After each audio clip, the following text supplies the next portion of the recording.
देखिए आज की इस वीडियो में हम लोग समझेंगे मोशन होता क्या है, रेस्ट क्या होता है, डिस्टेंस क्या होता है और डिस्प्लेसमेंट क्या होता है। ये चार टर्म बहुत इंपॉर्टेंट टर्म है। इस चीज़ को बहुत अच्छे से हम लोग समझेंगे अब फिगर के माध्यम से कि आखिर ये डिस्टेंस होता क्या है, डिस्प्लेसमेंट क्या होता है, रेस्ट क्या होता है और मोशन क्या होता है। देखिए अगर हम बात करें थोड़ा सा सोचिए कि मैं रुका हूँ या चल रहा हूँ, सच क्या है। ये जो लड़का है ये सोच रहा है कि मैं रुका हूँ या फिर चल रहा हूँ। ऐसे अगर देखा जाए, आप मान लीजिए ऐसे खड़े हैं, ठीक है, लेकिन आप खुद से सोच रहे हैं कि मैं तो रुका हूं, लेकिन अगर पृथ्वी के रिस्पेक्ट से देखा जाए तो पृथ्वी तो घूम रही है, रोटेशन भी कर रही है, यानी कि घूम भी रही है, अपने अक्ष पे भी घूम रही है और ये घूम भी ऐसे भी सन के भी चारों तरफ घूम रही है। इसका मतलब अगर कोई हम किसी मान लो जहाज पर बैठे हैं और वहां पर बैठे हैं लेकिन वो जहाज चल रहा है, जहाज क्या हो रहा है, चल रहा है, तो हम भी रेस्ट में है या मोशन में, पता ही नहीं चलता। तो वैसे ये बंदा फिजिक्स पढ़ा और फिजिक्स में बताया गया कि तुम जो है ना रेस्ट, अगर तुम रुके हुए हो तो रेस्ट में हो, ठीक है, और अगर चल रहे हो तो क्या हो, मोशन में हो। अब ये सोचता है, फिर ज्योग्राफी में ये पढ़ता है कि अर्थ जो है वो घूम रही है। तब ये सोचता है कि एक ये कैसे पॉसिबल है। ज्योग्राफी वाले सर बता रहे हैं कि अर्थ घूम रहा है तो हम लोग भी घूम रहे हैं। फिजिक्स वाले सर बता रहे हैं कि अगर हम रुके हैं तो रेस्ट में, चल रहे हैं तो मोशन में। ये कैसे हो रहा है, ये कैसे हो रहा है। तो ये सोचते सोचते ऐसे ये रोड वगैरह पे आ जाता है। तो होता क्या है इसके बाद हम लोग समझते हैं। देखिए अब ये रोड पर न जाकर फिर कहीं किनारे बैठ जाता है और सोचने लगता है कि रेस्ट क्या होता है, मोशन क्या होता है। तो हम इसको समझाएं कि देखो मोशन जो होता है ना, मोशन जो होता है, अगर कोई ऑब्जेक्ट है, अगर वो चल रही है, यानी कि अपना जो प्लेस है वो चेंज कर रहा है, एक जगह से दूसरी जगह, दूसरी जगह से तीसरी जगह, यानी कि इनिशियल पॉइंट से फाइनल पोजीशन पर या फिर फाइनल पॉइंट पर वो पहुंच रहा है, चल रहा है। ये नहीं कि बस खड़े हैं और सोच रहा है कि मोशन हो रहा है, ऐसा पॉसिबल नहीं है। अगर वो यहां से यहां तक जा रहा है, फिर ये यहां से यहां आ रहा है, इसका मतलब है कि वो मोशन में है। अगर वो बैठा है, रुक गया है तो उसको बोलेंगे रेस्ट। तो अगर कोई ऑब्जेक्ट अगर मोशन में है, यानी कि वो चल रहा है, लगातार चल रहा है, जैसे घड़ी घड़ी का जो सेकंड वाला सुई वो लगातार ऐसे चलता ही रहता है, चलते हैं तो मिनट भी चलता है और आवर वाला भी चलता है।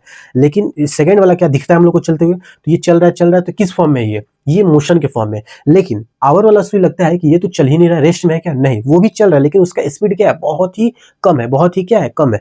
आई होप आप लोगों को मोशन और रेस्ट अच्छे से समझ में आ गया होगा कि दोनों में डिफरेंस है क्या आखिर।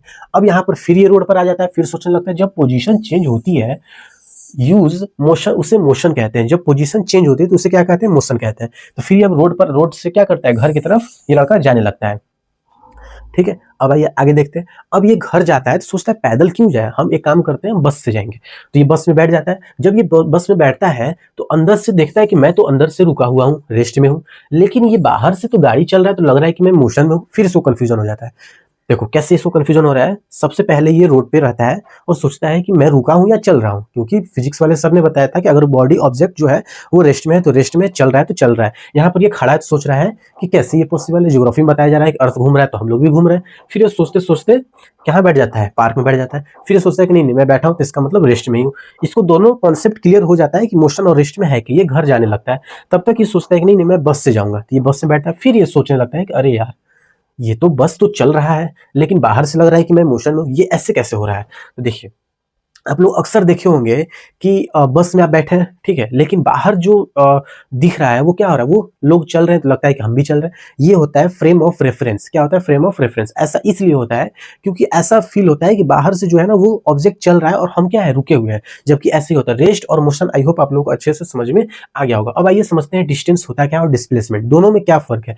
अब देखिए ये लड़का जो है ये अब गाँव में अपने पहुंच गया, घर जा रहा है। अब ये सोचा कि एक काम करते हैं, ये यहाँ से हम निकलते हैं, इसका मान लीजिए स्कूल है, ये इसका घर है, इसका नाम है राहुल, ठीक है। ये राहुल जो है ये अपने घर से निकला, इस रास्ते से होते हुए निकला, ठीक है, इस रास्ते से होते हुए निकला, ऐसे गया ऐसे गया, फिर ये ऐसे घूमते हुए, देखिए कहाँ जा रहा है ये, नहीं मिला कहीं से, ठीक है, इसको इसमें मिला देते हैं। फिर ये ऐसे होते हुए होते इतना घूम करके कहाँ पहुंचा, स्कूल पहुंच गया, ठीक है। अब जब ये राहुल स्कूल पहुंच जाता है तो ये सोचता है कि यार मैं तो एक काम कर सकता था, ये छोटा वाला भी जगह ले सकता था, लेकिन मैं इतना घूम कर क्यों गया। तो इसके टीचर ने बताया जब तुम घूम कर आओगे चारों तरफ से, इसका मतलब वो क्या हुआ, डिस्टेंस हुआ। क्या हुआ, डिस्टेंस हुआ। जैसे टोटल पाथ टू ट्रेवल किया उसे डिस्टेंस कहेंगे। जब टोटल पाथ ट्रैवल करेगा तो उसे क्या कहेंगे, डिस्टेंस कहेंगे।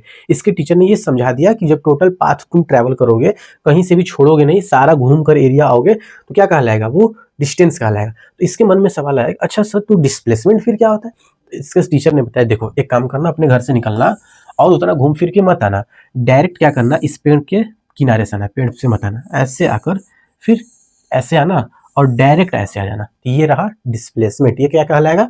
ये डिस्प्लेसमेंट कहलाएगा। पहले वो क्या कर रहा था? पहले वो ऐसे आया, ऐसे आया, ऐसे आया, घूमते हुए पूरा क्या कर रहा था? पूरा रास्ता घूमते हुए ये स्कूल जा रहा था। तो जो long path covering from initial to final position is known as distance, और shortest path covering from initial to final position is known as displacement. बस यही फर्क है दोनों डिस्प्लेसमेंट और डिस्टेंस में। स्टार्ट से एंड तक सीधा शॉर्टेस्ट पाथ कवर करेगा तो डिस्प्लेसमेंट कहलाएगा, अगर लॉन्गेस्ट पाथ कवर करेगा तो डिस्टेंस कहलाएगा। अब देखिए, अब यहाँ पर ये खड़ा है, डिफरेंस क्या है दोनों में? तो डिस्टेंस पूरा पाथ और डिस्प्लेसमेंट शॉर्टेस्ट पाथ। क्लियर है? वन लाइन में अगर कोई पूछे आपसे कि डिस्टेंस क्या होता है, सिर्फ एक लाइन में बताओ, तो आप बोल सकते हैं longest path covering from initial to final position. अगर डिस्प्लेसमेंट पूछ दिया तो बोलो सिंपल सी shortest path covering from initial to final position. अब देखिए, ये घर से निकला था, मतलब ये तो वही चीज है, स्कूल पहुंच गया। अब देखिए, अब होता क्या? अब इसके मन में एक सवाल आया कि जब हम यहाँ पर खड़े हैं और हमको यहाँ पहुँचना है, तो हम क्या किए? ऐसे गए, ऐसे गए, ऐसे गए, ऐसे आए, फिर ऐसे आए, फिर यहाँ पहुँच गए। ये कहलाएगा सर डिस्टेंस। ठीक है, आपका बात हम समझ गए। और अगर हम ऐसे आ जाते हैं, अगर हम ऐसे आ जाते हैं तो ये कहलाएगा डिस्प्लेसमेंट, डिस्प्लेसमेंट, और ये कहलाएगा डिस्टेंस। ठीक है सर, तो ये तो स्क्वायर में होगा या फिर रेक्टेंगल में हो सकता है, लेकिन ये बतलाइए कि अगर सर्कल रहेगा तो हम क्या करेंगे? सर्कल रहेगा तो हम क्या करेंगे? हम यहाँ से चलना शुरू किए, यहाँ से चलना शुरू किए, ऐसे चलते चलते चलते चलते फिर हम यहीं पर आ गए, तो ये क्या कहलाएगा? तो यहाँ पर लिखा हुआ है distance is equal to circle का पूरा path, displacement is equal to 0। अगर डिस्टेंस सर्कल का पूरा पाथ कवर कर लेता है तो इसका जो डिस्प्लेसमेंट होता है, हमेशा याद रखिएगा क्या होगा? वो 0 होगा, हमेशा याद रखिएगा 0 होगा। अब ये क्या करता है? सिंपल है। अब ये पूरी तरह से क्या हो गया? क्लियर हो चुका है इसको कि ये बहुत सिंपल है। डिस्टेंस, डिस्प्लेसमेंट, मोशन और रेस्ट क्या है? बहुत सिंपल है। बस पोजीशन चेंज देख लो और सब समझ आ जाएगा। बस पोजीशन चेंज कर देखो, सब कुछ अच्छे से समझ में आ जाएगा। और ये हंसते हुए क्या करता है? ये हंसते हुए घर चला जाता है अपने। ठीक है, आई होप आप लोगों को ये सारी चीजें समझ में आ गई होगी। आइए एक बार रिकैप लेते हैं क्या क्या हम लोगों ने इसमें समझा। हम लोगों ने इसमें क्या क्या समझा? एक राहुल नाम का लड़का होता है, रोड पे खड़ा रहता है और सोचता है कि ये मैं रुका हूँ या चल रहा हूँ, तो ये कहता है कि नहीं नहीं मैं तो शायद चल ही रहा हूँ। लेकिन इसके मन में एक सवाल ये आ जाता है कि इसके टीचर ने फिजिक्स में पढ़ाया था कि देखो बाबू, अगर तुम रुके हुए हो तो रेस्ट में हो, चल रहे हो तो मोशन में हो। फिर इसके ज्योग्राफी का क्लास होता है, तो ज्योग्राफी में इसको पढ़ाया जाता है कि देखो अगर पृथ्वी चल रही है, यानी कि पृथ्वी घूम रही है, तो तुम भी घूम रहे हो, अर्थ अगर घूम रही है तो तुम भी घूम रहे हो। अब ये कंफ्यूज रहता है कि अगर मैं सच में घूम रहा हूँ या फिर रुका हुआ हूँ। ये सोचते सोचते एक पार्क में बैठ जाता है। फिर इसको रियलाइज होता है कि नहीं नहीं, रेस्ट और मोशन दो अलग अलग चीज है। अगर अर्थ के पॉइंट ऑफ व्यू से देखा जाए तो हम घूम रहे हैं, अगर हमारे पॉइंट ऑफ व्यू से देखा जाए, अगर हम रुके हुए हैं तो रेस्ट में, अगर चल रहे हैं तो मोशन में। तो रेस्ट और मोशन में इसको डिफरेंस अच्छे से समझ में आ जाता है। फिर ये रोड पर आता है, रोड से फिर क्या करता है? बस पकड़ के घर चला जाता है। फिर जब ये घर आता है, फिर घर से कल स्कूल जाता है, तो देखता है कि लॉन्ग टर्म ऐसे पूरा हम घूम कर गए ना, तो ये सर बोले कि तुम इसका मतलब लेट पहुंचे हो, तो इसका मतलब ये हुआ कि तुम बहुत रास्ता से घूम कर आए हो, इसका मतलब तुम डिस्टेंस कवर कर आए हो। तो इसने पूछा सर डिस्टेंस क्या होता है? तो सर ने बताया कि the longest part covering from initial to final position is known as distance. तो बोला सर डिस्प्लेसमेंट क्या होगा? बोले कि तुम जल्दी जिस दिन आ जाओगे क्लास, वो डिस्प्लेसमेंट कर लाएगा। तो सर जल्दी तो हम फान कराएंगे, यानी कि छोटा रास्ता पकड़ कराएंगे। तो सर ने बोला हाँ यही तो बात है ना, डिस्प्लेसमेंट यही होता है।